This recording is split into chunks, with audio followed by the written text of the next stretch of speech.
My wife and parents think I came home after going missing, but it isn't me. I'm writing this down because I want to leave something behind, some kind of testimony, because I don't know what's going to happen to me. Please forgive any formatting errors. I'm typing this on my phone.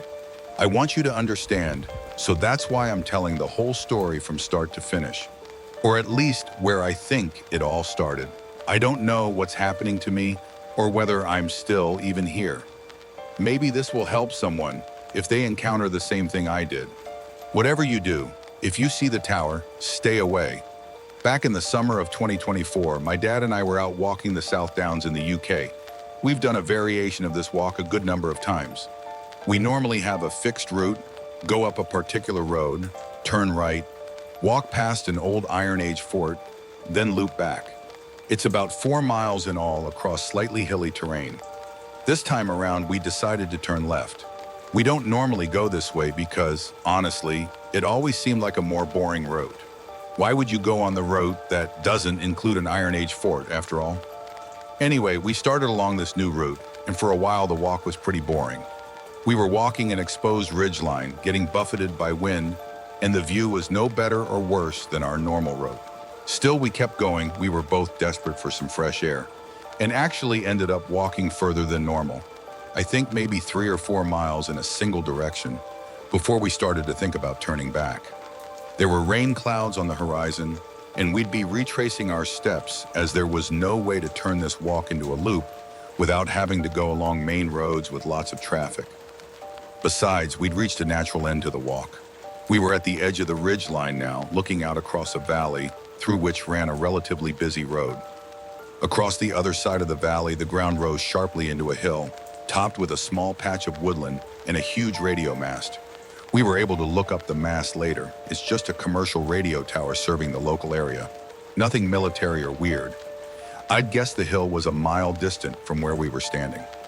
My dad's a keen bird watcher and had brought along a pair of binoculars. He started looking out at the other hill and said something like, "That's a grand old place up there.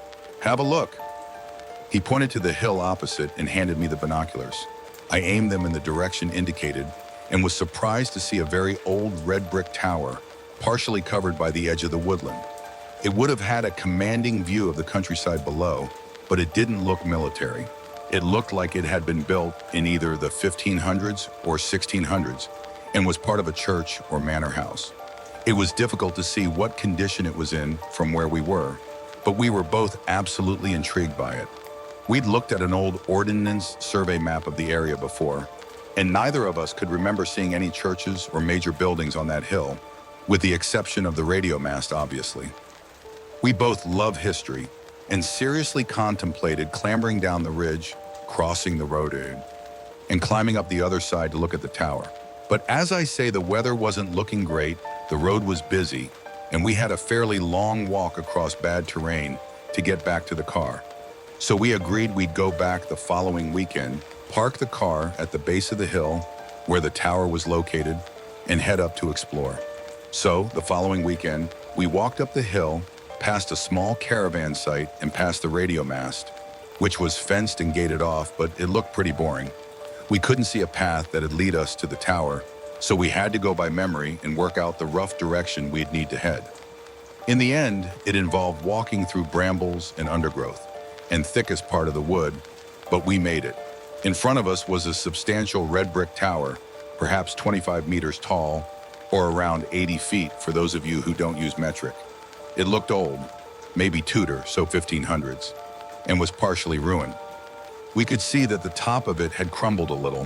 From our angle, we couldn't really see the roof, but we guessed it must have fallen in at least partially based on the state of the rest of it. Having said all that, the rest of it looked well preserved, especially given that there were no paths to it, meaning presumably that no one carried out any kind of regular maintenance on the place. We walked around the base of the tower. It was square, maybe 10 meters by 10 meters, or 30 feet by 30 feet, and there were no windows on the ground floor or first floor for my American readers, but there was one on each side from the second story up, for a total of 4 stories, including the first floor. We found a door.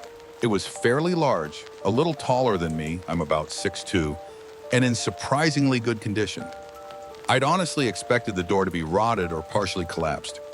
It looked old, sure, but it was still intact and its hinges were solid. Looking at my dad, I shrugged, braced myself against the red brick door frame, and gave the door a shove with my shoulder. It grounded open, the door catching a little, but we were able to go in. The first thing I did was look up. I didn't want anything to fall on my head. The floors above us had partially collapsed, and I could see daylight shining through a pretty significant hole in the roof. The place smelled damp and old, and to our disappointment, there wasn't much to see. The floor was well-compacted earth and chunks of wood from the collapsed floors. There was no furniture. We took a look around. I snapped some photos with my phone of the interior, the roof, and the exterior, and we chatted about what we thought it had been.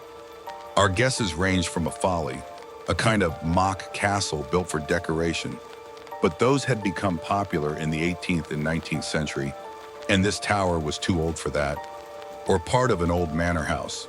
But then, where was the rest of it? Or an old hunting lodge? It definitely wasn't an old church tower. It didn't look right for that, and there was no evidence of any kind of religious decoration. We were about to leave when I spotted some graffiti by the door. Old graffiti carved into the brick, not sprayed with paint, which you tend to see here in England when you visit really old churches or other buildings. It was a circle, etched perfectly with a compass or chisel into the brickwork. Inside the circle was what looked like a flower, 6 petals emanating from a central point, each perfectly shaped and uniform in size. We thought it had to be graffiti because, and I don't know how we could tell exactly, it didn't look decorative. It looked like this had been carved a little later, and the way it cut across the bricks and mortar without regard for what looked aesthetically pleasing, I don't know. It looked unplanned, plus it was off-center from the door, and there were no similar patterns anywhere else in the tower. I took a photo of it, planning to look it up later and maybe reverse image search it. We left without incident and spent the car journey home theorizing about what it might have been. I remember picking red dust out from under my fingernails. It must have got under there when I braced against the bricks as I pushed the door open. My nails looked worn, more so than usual, and one hurt as though I'd bent it back without realizing. Clumsy, but I get like that when I'm excited. I was the sort of kid who fell over, scraped their knee without realizing, and only started crying when someone pointed out to me that I'd hurt myself. When we got back, we searched Google for information on the tower, looked up some old maps, and were genuinely bemused that we could find no sign of the place either online or on the old maps. That struck as being very odd. It was a big enough building that you'd think someone would have photographed it at some point, written a blog, or marked it on a map. The radio tower was there, and so was the caravan site. There were photos of the hill taken from the ridge my dad and I had been stood on, but the brick tower was nowhere to be seen. I have to admit, even at that point, my dad and I were weirded out. England is a small country, and stuff like this is almost always documented by someone, somewhere. Honestly, my next step was going to be posting some pictures on Reddit.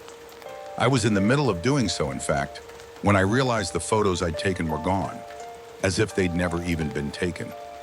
Nothing on the cloud or in my recycling bin, nothing. I told my dad about it, and I think we both tried to reassure ourselves that it was a technical glitch, but neither of us was convinced. Not really. Not after our fruitless search for the tower online. All this made us more intrigued than ever, though. Maybe the place had been totally covered in trees until very recently, and some recent logging work had revealed it for the first time in decades? That seemed like a reasonable explanation, and we decided we'd head back the following weekend with my wife, sister, and brother-in-law. We all like history and the outdoors, and the others would, we sure, be fascinated by the place. So we went back, parked the car in the same place as before, retraced our steps as precisely as we could, and the tower wasn't there. As in, there wasn't even a clearing in the undergrowth. Just brambles, undergrowth, and trees. We were sure we'd gone wrong somewhere, so we wandered carefully together around the woods as thoroughly as possible. Nothing. My wife, sister, and brother-in-law found it funny at first, and then got bored traipsing through the trees and asked if we could head back. But I have to admit, my dad and I started to feel a little panicked. My dad, who never swears, asked me quietly, "Where the fuck is it, Adam? Not my real name. Why can't we find it?" I had an idea. Let's drive over to the other side of the valley, where we originally saw the tower, and see if we can see it from there. So that's what we did, and there was still no sign of the tower. My wife, who had originally found this all slightly amusing, now looked concerned, as if she was wondering whether my dad and I were all right. I was starting to wonder the same thing. We dropped everyone else back home, and I explained to my wife that I was going to stay behind with my dad. She said she understood. I think she knew that my dad and I had been rattled by the whole thing. I was grateful that she didn't think we'd made it all up. I told her about the photos, described the tower, everything. And my dad, who isn't given to bullshitting, had corroborated everything I said. I think she was a little unnerved by it, whether because she thought we'd encountered something paranormal, or because she thought her husband and father-in-law had experienced some kind of shared delusion. I'm not sure. I don't know what prompted me to do this, but I suggested to my dad that we look up the carving we'd seen on the door. In England, it's not all that uncommon. Very old houses and buildings, and to find the mummified corpses of cats or buried bottles filled with weird ingredients, intended to ward away evil. You can look this up, it's absolutely true. Remember, England had seen its fair share of witchy hunts in centuries past. These beliefs went back a long way, so that's what I started looking for. I didn't really know what to Google, but after searching various permutations of witch carving, evil ward England, I came up with a result that made my blood run cold. The exact symbol my dad and I had seen. A circle with those petals inside. It was called, apparently, a witch sign, and they were intended to ward away evil. Now, I've stayed in a hotel before that literally had a mummified cat in it. They had it on display behind glass and had found it buried under the floor years ago while doing renovation. I hadn't been scared then because I wrote it off as a relic of an old superstition. To me, it was a fascinating, if morbid, artifact, nothing more. But now, seeing this mark with fresh eyes, and having experienced what my dad and I had experienced, I shuddered. I called my dad over and showed him the result. The first thing he said was, "Well, they were able to take photos of those signs and they didn't disappear, so why did yours?" It was a fair observation. What was different about the place we'd visited? Was the sign just a coincidence? And to be honest, I still wasn't sure whether we'd imagined the whole thing. Maybe the radio mast had beamed some kind of bizarre, brain-altering signal into our heads. But then it hadn't happened to my wife, sister, and brother-in-law. And besides, there was a caravan park right next to the mast. If it was making people hallucinate entire buildings, I'd imagine the people staying at the caravan site would have noticed. I spoke to my dad about going back to the tower again, but he didn't want to. I think the whole thing had shaken him up. I could tell the mental shutters were coming down. He was starting to file this experience away under "just forget about it. Thinking about this will lead to dark places." It was a technique he'd picked up over a tough childhood, and it was not a technique I was familiar with. For me, all that was left was curiosity. I asked my wife if she'd go with me, but she said no, there's nothing there. I think she was being protective. She could tell this had got under my skin and was trying to get me to leave it alone. I wish I'd listened to her because from here, things get blurry for me. You'll see what I mean. I left it for a couple of weeks and tried to take my wife's advice. I went to work during the week. We did chores and shopped at the weekends, saw my parents and didn't mention the tower. But in the back of my mind, I kept seeing that sign in the tower. I kept thinking, was it really there? What had I seen? Was this all in my head? And if it was, did I need to see a doctor? So I did what every idiot character in a horror movie does. I went back alone. But to give me some credit, I told my wife exactly where I was going. I went on a sunny day at 10 a.m. on Saturday morning, 12th August 2024. I packed food, colored ribbons to mark my path, a torch, flashlight, a first aid kit, and my phone. I knew there was a signal up there, so that wasn't a concern. I also brought an old camera that belonged to my mom, which used film. I wrote a note in large lettering explaining who my car belonged to, where I was going, and included both my wife and my dad's phone number, which I left on the dashboard of my car when I parked it at the entrance to the woods, on the hill, where my dad and I had first parked. I thought I was being thorough. I got out of the car and started walking. I could remember the road, even through the undergrowth. I'd been thinking about little else for the past month. Even so, I tied colored ribbons to the trees as I went, marking my route so that I'd find my way there and back if I ever wanted to bring someone else. I walked for maybe 20 minutes, scraping myself on thorns, but I found it. It was there, just like the first time I'd seen it, unchanged. I almost wept, as much with relief as anything else. I hadn't imagined it. This place existed. It was real. I wasn't going mad. I took out my mom's camera and began to snap pictures, walking around the tower, taking photos from various angles. I tried to call my dad, but it went to voicemail. I tried my wife, and the same thing happened. I remember feeling a flutter of unease at that. The signal was good up here, and I told both of them where I was going. I had hoped they'd have their phones with them, but I put it to the back of my mind. They might both have been busy, so I'd try them again in a few minutes. I went to the door of the tower and pushed it open. It was the same as I'd first found it, the same smell, the same uneven floor. I took more photos with the camera and then, before I left, aimed the camera at the witch mark by the inside of the door. And I froze. The witch mark was crisscrossed with scratches and scrapes, distorted, almost to the point that it was unrecognizable, like someone rabid had attacked it. I remembered the red dust caught under my fingernails as we drove home, the nail that had been bent back. With a sick sense of realization, I understood that I had done this. I had no memory of it, none at all, but I was certain. This was my handiwork. I couldn't stay a second longer. I had to leave. The fact that I'd defaced that sign and not realized was enough to convince me that there was something wrong with me. I needed to speak to a doctor. I honestly wasn't even worried about anything supernatural. It simply terrified me that I'd done something like that and hadn't remembered it afterwards. I opened the door and stepped out into almost pitch black darkness. It had been bright daylight when I first entered.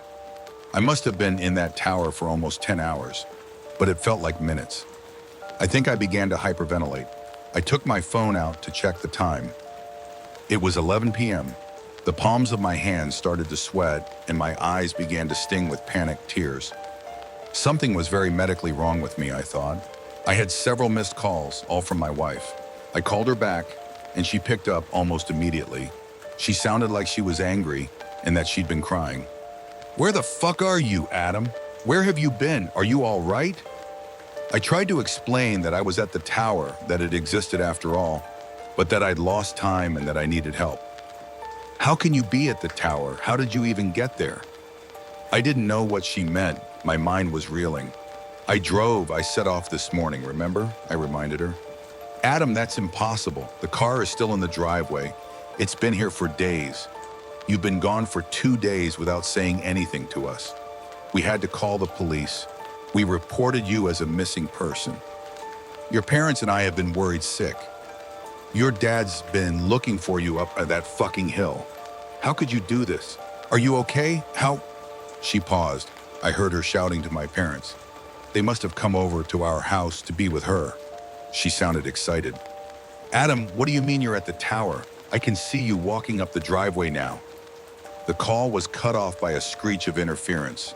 I tried to call back, once, twice, over and over, but the calls wouldn't connect. I looked up from the screen. I couldn't see anything. The brightness of the screen had killed my vision in this darkness. I fumbled for the torch in my rucksack and switched it on. I believe I screamed aloud. Every single tree around me had a ribbon tied around it. Dozens, hundreds of trees, each with a ribbon. The brambles rose thick around the tower. I couldn't see where I had come from, where the route back began or ended. I stumbled into the undergrowth, reaching out to touch the trees and the ribbons, as if proving to myself that they were real. I grasped a bramble with my hand, hard enough to draw blood. I did it, I think, simply to convince myself that this was real. I walked through the undergrowth for hours. I wept. I was lost, physically, mentally. I didn't know anymore. I tried to walk in a straight line. The woods weren't large, an acre at most. I figured I'd reach the edge in just minutes, but the edge never came. Instead, hours later, I found myself back at the base of the tower. My torch flickered. The battery must have been getting low. I slumped down beside the door of the tower, and here I still am, typing all this out. I'm exhausted from the walk. My hands are covered in scratches. The sun shows no sign of rising. It's still dark here, even though my phone's clock says it should be 5 a.m. My phone's battery is dying, and I have no way to charge it. My wife hasn't called again. She thinks I'm at home, that I came back. But I'm still here.